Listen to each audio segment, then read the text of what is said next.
La Voz de América presenta.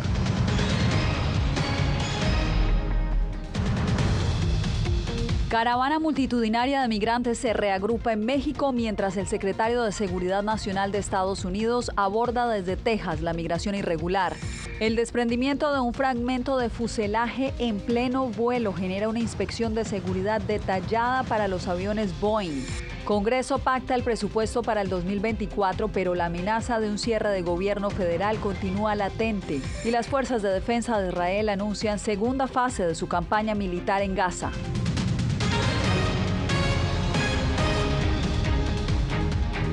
Feliz inicio de semana, soy Yasmín López, bienvenidos al Mundo al Día. Centenares de migrantes se desplazan hoy en caravana en México, mientras el secretario estadounidense de Seguridad Nacional, Alejandro Mayorkas, visita Eagle Pass, Texas, al otro lado de la frontera. Roosevelt Rasgados siguió a los migrantes que van en camino a la capital mexicana y nos envía el reporte desde Oaxaca. Buenas tardes, me encuentro en Los Corazones, municipio de Chahuites, prácticamente entre los límites de Oaxaca y Chiapas, donde hace unos minutos llegó la caravana Éxodo de la Pobreza, integrado aproximadamente por unos 2.500 migrantes de distintas nacionalidades, quienes pretenden llegar primeramente al centro del país y posteriormente a la frontera de México con los Estados Unidos. Veamos el reporte que preparamos. Joan Ceja lleva días caminando desde el sur rumbo a la Ciudad de México. Entró como muchos otros de manera ilegal y busca permiso para transitar hacia el norte sin obstáculos. Que nos dejen continuar a llegar a nuestro destino, que no sea tan malo, que tengan conciencia, ellos también tienen hijos, que colaboren. Las autoridades estadounidenses intensifican los esfuerzos de aplicación de la ley con incremento de personal y recursos en la frontera suroeste, pero los migrantes continúan su travesía. Que piensen en los niños, en las niñas, en los adolescentes como nosotros, que cada día pues estamos pasando por esta travesía que es muy dura. Tampoco les frena el saber que tan solo en el primer día del año, agentes migratorios a lo largo de la frontera interceptaron a 2.500 migrantes. Señor secretario, por favor le pedimos que nos deje pasar, que nos ayuden. Y mientras el flujo de migrantes continúa, está en Eagle Pass, Texas, el secretario de Seguridad Nacional, Alejandro Mayorkas, quien a finales de diciembre se reunió con el presidente mexicano, Andrés Manuel López Obrador, para el mismo tema. Los migrantes que entrevistamos hoy están nerviosos y preocupados que se tomen medidas adicionales tras la visita del secretario Mayorkas en Eagle Pass. Saben también que para una migración ordenada y legal se tiene que pedir un permiso a la Embajada de los Estados Unidos, permiso que se les ha negado a muchísimos de los migrantes que integran este tipo de caravanas y que han intentado cruzar territorio mexicano al no contar con un sponsor en Estados Unidos, pero saben también que para visibilizar esta situación tienen que caminar precisamente así como el día de hoy. Es mi reporte desde Oaxaca. El desprendimiento de un fragmento de fuselaje en pleno vuelo provocó un paro total de los aviones 737 de Boeing. El tapón de la puerta que se desprendió fue hallado en una vivienda en Portland. Para conocer más detalles de esta investigación, vamos con Jacopo Luzzi, quien se encuentra en el aeropuerto Ronald Reagan, aquí en Washington. Jacopo, adelante con la información. Yasmín, las autoridades no excluyen hipótesis alguna en este incidente, pero sí descartan la posibilidad de que pueda pasar en otros modelos de Boeing. Como precaución, toda la flota de los MAX 9 de estos aviones están en tierra ahora y muchos viajeros, de hecho, se quedaron varados alrededor del país. Se registraron daños al interior del avión en Oregon, pero el episodio fue más susto que real peligro para los pasajeros.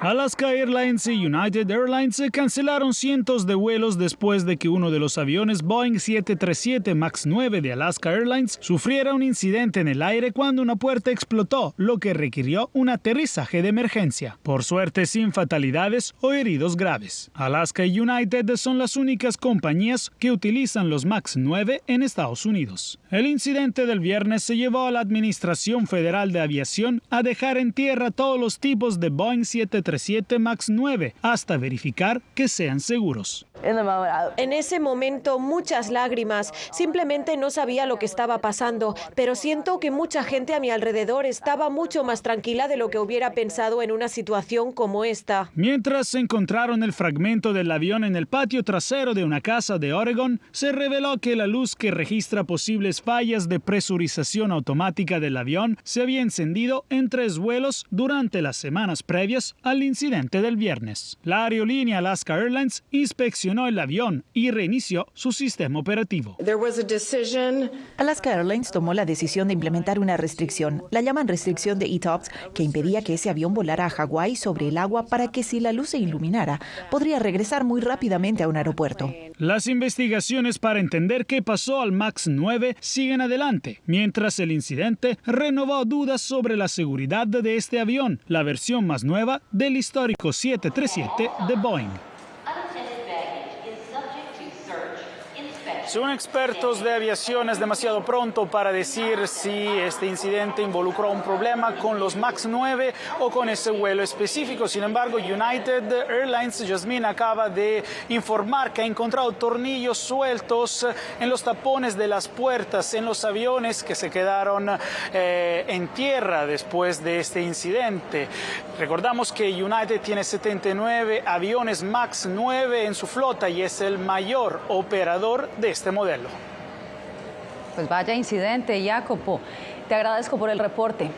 Bien, y cambiamos de información. Líderes del Congreso de Estados Unidos anunciaron haber logrado un acuerdo sobre el presupuesto nacional tras meses de negociaciones entre líderes republicanos y la Casa Blanca. Paula Díaz, ¿sigue existiendo la posibilidad de un cierre de operaciones de las agencias gubernamentales con este acuerdo? Yasmín, los legisladores regresan esta semana a Washington y enfrentan la fecha límite para la financiación del gobierno. A pesar del acuerdo anunciado este fin de semana, todavía queda mucho trabajo por hacer y evitar un cierre.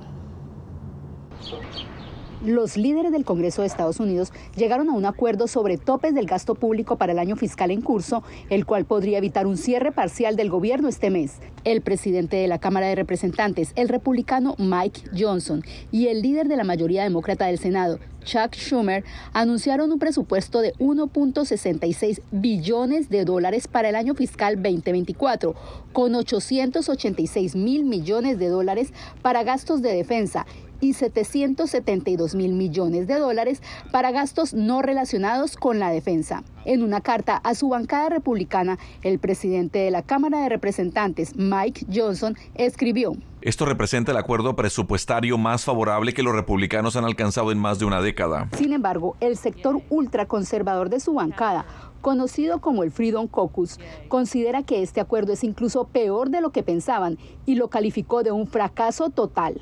Por su parte, el presidente Joe Biden dijo que el acuerdo acerca al país a la prevención de un innecesario cierre de gobierno y a la protección de prioridades nacionales importantes. Los legisladores necesitaban un acuerdo sobre los niveles generales de gasto público, de forma que los responsables pudieran redactar las propuestas de ley que establecen el financiamiento detallado para las agencias. La financiación expirará el 19 de enero para algunas agencias y el 2 de febrero para otras. En un comunicado conjunto, el líder de la mayoría del Senado y el líder de los demócratas de la Cámara de Representantes expresaron su apoyo al acuerdo. Esto también nos permite mantener las inversiones para las familias trabajadoras estadounidenses garantizadas por los logros legislativos del presidente Biden y los demócratas del Congreso. Este acuerdo es independiente a las negociaciones que se llevan para garantizar la ayuda a Israel y Ucrania y las restricciones al asilo. Yasmín. Ángel, Paula, muchas gracias por tu reporte. Las fuerzas de defensa de Israel anunciaron el inicio de una nueva fase de su campaña militar en Gaza, al cumplir 3 meses de la escalada del conflicto. Entre tanto, un ataque de Israel en el Líbano, en el que murió un comandante de Hezbollah, genera temores de una expansión de la guerra más allá de los límites de Gaza. Pilar Cebrián nos envía el reporte. Precisamente se cumple un mes más de esta guerra cuando existe el riesgo de que el conflicto se extienda en toda la región. Este lunes un dron israelí ha matado a Wissam al-Tawil, un comandante de las Fuerzas Especiales de Hezbollah. Ahora se espera que la milicia libanesa pueda responder a esta operación de Israel. El primer ministro hebreo Benjamin Netanyahu ha dicho que ellos prefieren no lanzar una campaña en su frontera norte, pero que a pesar de todo han advertido que están preparados para ello. Le dimos a Hezbollah un ejemplo ejemplo de lo que les está pasando a sus amigos en el sur. Esto es lo que pasará aquí en el norte. Haremos todo lo posible para restablecer la seguridad. Según el ministro de Defensa israelí, la batalla no es solo contra un enemigo, sino contra un eje en el que Israel incluye a Hamas y la Yihad Islámica desde Gaza y Cisjordania, Hezbollah desde el Líbano, además de organizaciones que operan un poco más lejos en el mapa, como los hutíes, con ataques en el Mar Rojo, entorno en el que se da la participación de Yemen, Irak, Irán e incluso Siria, país desde el que se lanzaron semanas atrás cohetes hasta hoy coordinados por Hassan al-Kasha, otro líder de Hamas que Israel confirmó haber dado de baja en las últimas horas. Puede que no sea el final, pero podría ser el principio del fin, porque estamos viendo la destrucción de la maquinaria militar de Hamas en el norte de la Franja de Gaza.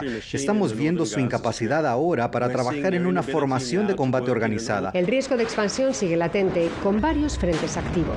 Es imperativo evitar una escalada regional en Medio Oriente. Hasta ahora, más de 70.000 civiles han sido desplazados en el Líbano, 2.000 en el norte de Israel. En la frontera se han quemado casi 50.000 olivos. La Organización Mundial de la Salud, que ha tenido que suspender el envío de provisiones médicas al norte de la Franja de Gaza por no obtener garantías de seguridad para sus trabajadores. Es la cuarta vez que la OMS suspende misiones tanto en el norte como en el centro del enclave. Pilar Cebrián, Voz de América, Tel Aviv. Y justamente durante esos 3 meses la ONU ha emprendido múltiples esfuerzos diplomáticos para poner fin al conflicto entre Israel y Hamas. Ángela González nos hace el recuento. La Asamblea General y el Consejo de Seguridad han abordado la crisis varias veces. El Consejo de Seguridad no adoptó el 16 de octubre una resolución presentada por Rusia que pedía un cese al fuego, pero no condenaba las acciones de Hamas. Luego, el 27 de octubre, la Asamblea General, con 120 votos a favor, 14 en contra y 45 abstenciones, acordó una resolución pidiendo una tregua humanitaria inmediata.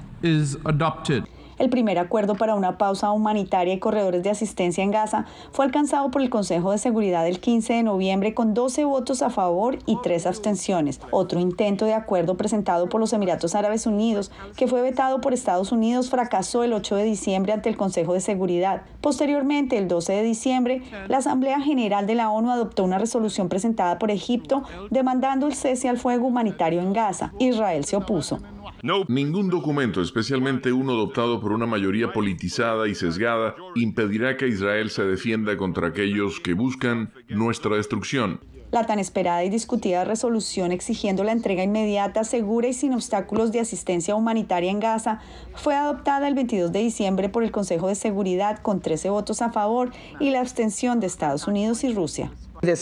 Este consejo dejó claro que todos los rehenes deben ser liberados de forma inmediata e incondicional, que los grupos humanitarios deben poder acceder a los rehenes, incluso para visitas médicas, que todas las partes deben respetar el derecho internacional humanitario, que las instalaciones civiles y humanitarias, incluidos hospitales, escuelas, lugares de culto e instalaciones de las Naciones Unidas, así como el personal humanitario y médico, deben ser protegidos. Ángela González, Voz de América, Nueva York. Las Vegas se convertirá esta semana en el epicentro de la tecnología en el mundo, gracias a la celebración de la feria CES. Este evento anual congrega unos 130.000 profesionales de la industria tecnológica. Nuestro enviado especial, Alex Segura, ya se encuentra en Las Vegas y nos trae los pormenores. La primera jornada de la Feria de Electrónica para los Consumidores arrancó con las versiones más recientes de robots, artilugios varios y simulaciones del metaverso. Uno de los principales temas de conversación fueron las innovaciones en el transporte con energía limpia. Todas las compañías han ido creciendo y se ha vuelto no solo un congreso de electrónica, sino también para presentar motos eléctricas, VTOL, Vertical Takeoff and Landing, que son drones, coches. Esta obsesión por la mejora de los vehículos eléctricos llevó a una empresa emergente a crear una motocicleta que se carga en 25 minutos y tiene una autonomía de casi 400 kilómetros. Es la mejor del mercado en velocidad de carga y también en kilometraje, dependiendo del recorrido, más de 200 millas. En la Verge TS el motor eléctrico está integrado directamente en la rueda trasera, lo que implica que toda la potencia se transfiere directamente a la carretera. Solo una parte móvil genera toda la potencia y esa es la verdadera diferencia tecnológica, y nosotros mismos estábamos desarrollando el motor y las baterías. Otros productos de la movilidad del futuro, como vehículos autónomos voladores, serán presentados a lo largo de esta semana. Se espera que 130.000 personas acudan aquí a Las Vegas para disfrutar de lo que es la feria de tecnología más importante del mundo, donde 4.000 expositores presentarán sus últimas novedades. Alex Segura, Voz de América, Las Vegas. Estados Unidos vivió su primera tormenta invernal del 2024 este domingo. La tormenta arrojó más de 1 pie de nieve en el noreste del país y ahora se aproxima al sureste, donde se esperan lluvias y hay alerta de tornados.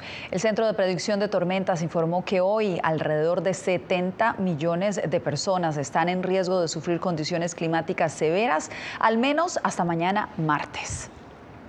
Bien, y un repunte de infecciones respiratorias registran varios estados de Estados Unidos. En Florida, las infecciones por influenza tienen en alerta a las autoridades sanitarias.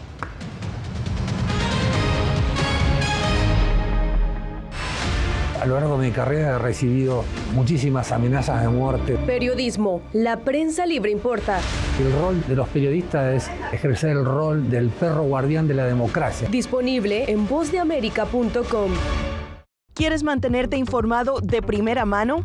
Únete a nuestro canal de WhatsApp. Lo que ocurre en Estados Unidos, América Latina y el mundo directamente a tu celular. Escanea el código que ves en pantalla y conéctate con las noticias para recibir información veraz y balanceada. Noticias de última hora, reportes originales y verificación de información.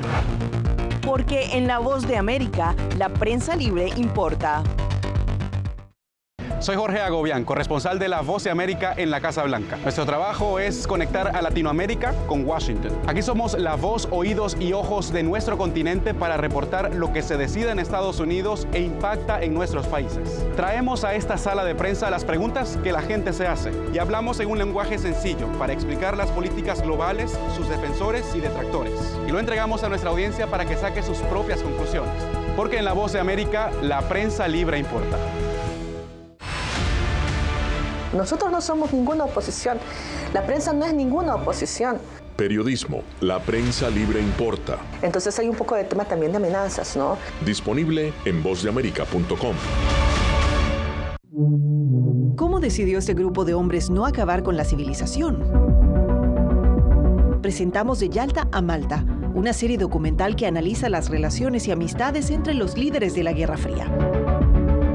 Cómo interactuaron, cuándo se conocieron y llegaron a discutir el destino del mundo. Es un lado de la historia que usted necesita ver. De Yalta a Malta.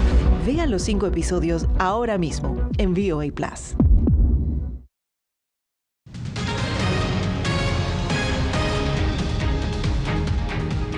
Falleció Frank Beckenbauer, el legendario futbolista que llevó a Alemania a ganar la Copa del Mundo como jugador y entrenador. Su familia informó a través de un comunicado que el centrocampista murió este domingo a sus 78 años de edad y aunque no especificó la causa de su muerte, enfatizó que el ex grande del Bayern Múnich falleció en paz, rodeado de su familia en la ciudad austriaca de Salzburgo. Hoy, figuras deportivas y políticas se unieron al duelo por el descenso del llamado Kaiser. Los casos de influenza en Florida registran incrementos después de las festividades de diciembre. José Pernalete nos hace un recuento.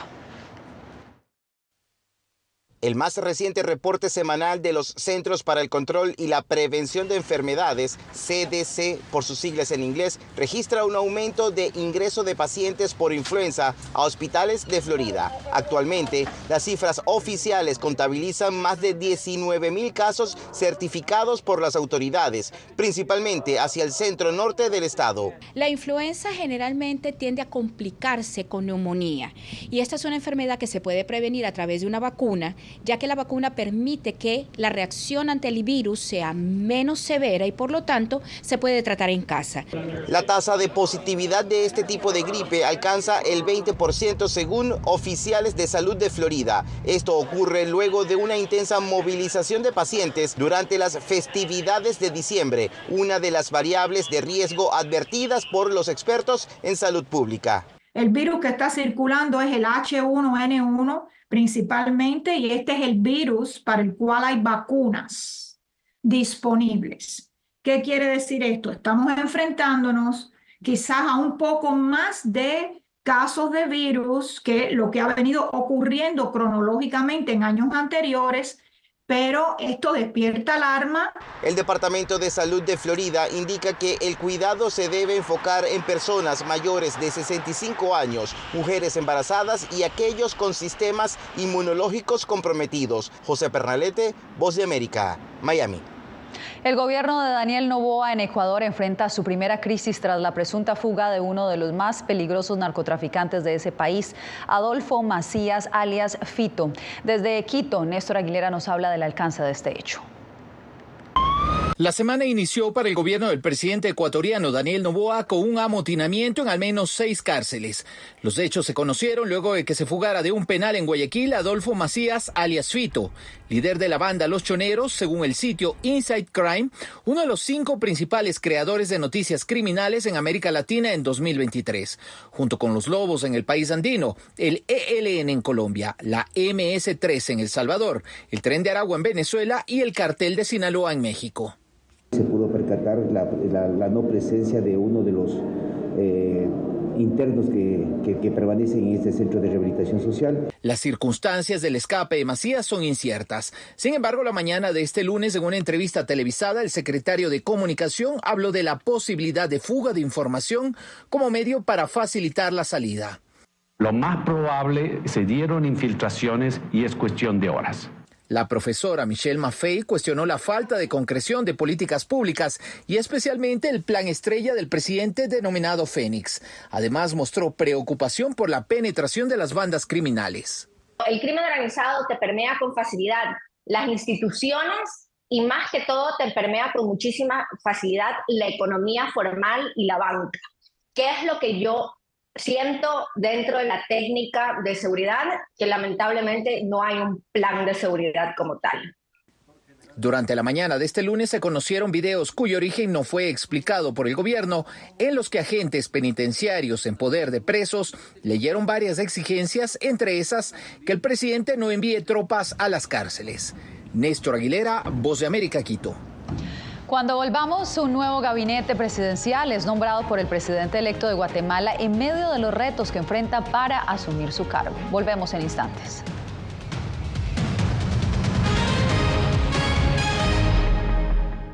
Soy Gonzalo Abarca, presentador de La Voz de América. Cada semana, desde nuestro programa Foro, programa de análisis y debate, vamos más allá de la noticia, con los temas de interés que ocurren en Estados Unidos e impactan en toda la región. Desde La Voz de América, tengo el privilegio de moderar debates y confrontar ideas diferentes. Así nuestra audiencia se puede formar su libre opinión y tomar sus decisiones bien informadas. Porque en La Voz de América, la prensa libre importa. El crimen organizado asesinaba a los chicos y luego cremaba los cuerpos. Periodismo, la prensa libre importa, una coproducción de La Voz de América y Latina. Así que es complicado hablar acá de libertad de expresión. Disponible en vozdeamerica.com. Soy Divalicet Cash, periodista y presentadora de La Voz de América. Ir más allá de la noticia, escuchar las voces de las minorías y de las comunidades más vulnerables para informar sobre sus necesidades y logros es mi pasión. Económicas se ven obligadas. Desde Washington, visibilizar la diversidad étnica de Estados Unidos y de la comunidad hispana es parte de una pasión que compartimos en La Voz de América, donde la prensa libre importa. Que empiecen a callar a periodistas, que empiecen a callar medios. Periodismo, la prensa libre importa. Una producción especial de La Voz de América. Porque al final lo que está en juego no son los medios de comunicación, sino la democracia de un país. Disponible en vozdeamerica.com.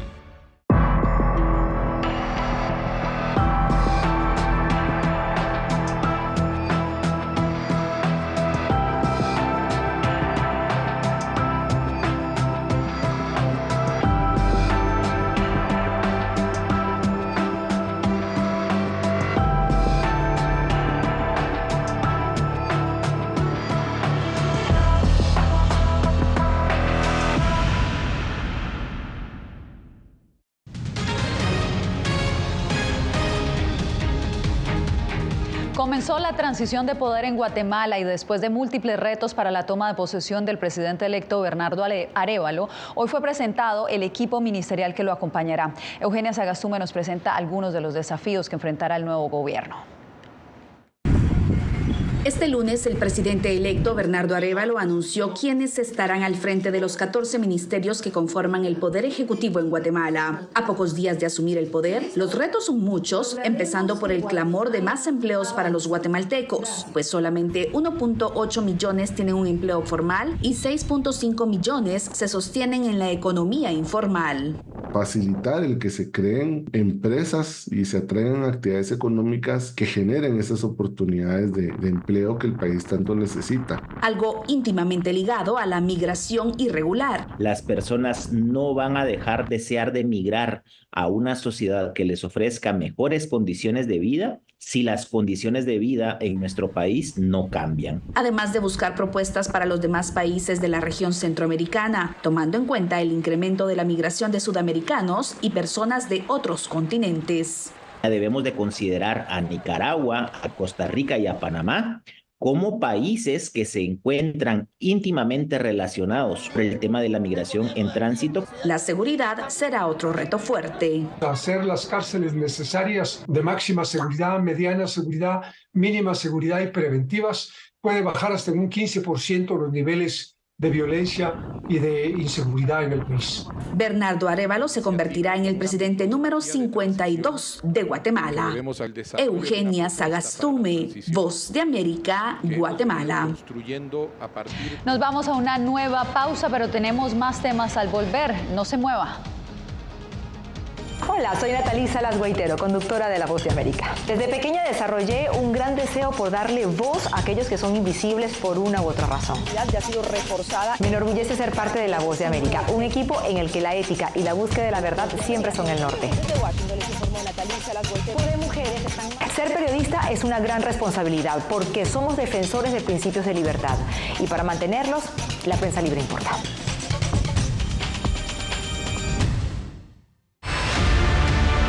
No concibo una democracia sin periodistas. El libreto manda a un conflicto constante con la prensa independiente, con los medios de comunicación. Periodismo, la prensa libre importa. Una coproducción de La Voz de América con nuestras afiliadas en la región.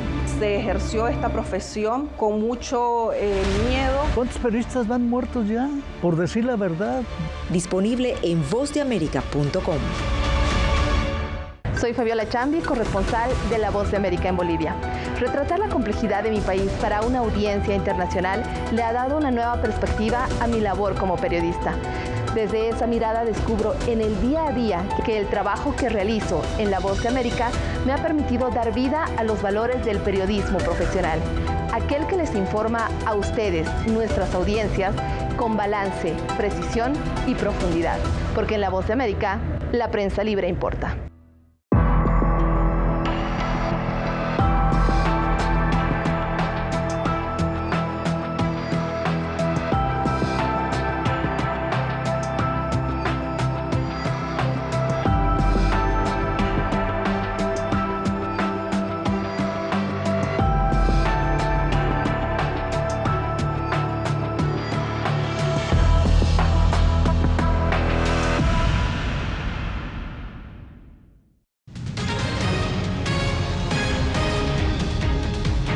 Este domingo se premió lo mejor del cine y la televisión de Hollywood en la versión 81 de los premios Globo de Oro 2024. El drama de la dinastía mediática Succession y las comedias dramáticas de Beer y Beef se llevaron los máximos honores televisivos. En las categorías cinematográficas, la película Oppenheimer se fue con 5 de los 8 galardones a los que estaba nominada, mientras que el filme Poor Things obtuvo 2 galardones.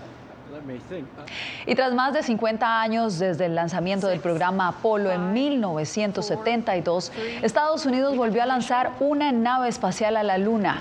Sucedió este lunes. El lanzamiento es parte del plan de la NASA para llevar nuevamente humanos a la superficie lunar y se hizo con apoyo de empresas privadas. Se esperaba que la nave espacial comercial no tripulada llegara a la Luna este 23 de febrero. Sin embargo, en la tarde de este lunes, el módulo sufrió una falla en el espacio, poniendo en duda el destino de la misión. Con esto nos despedimos.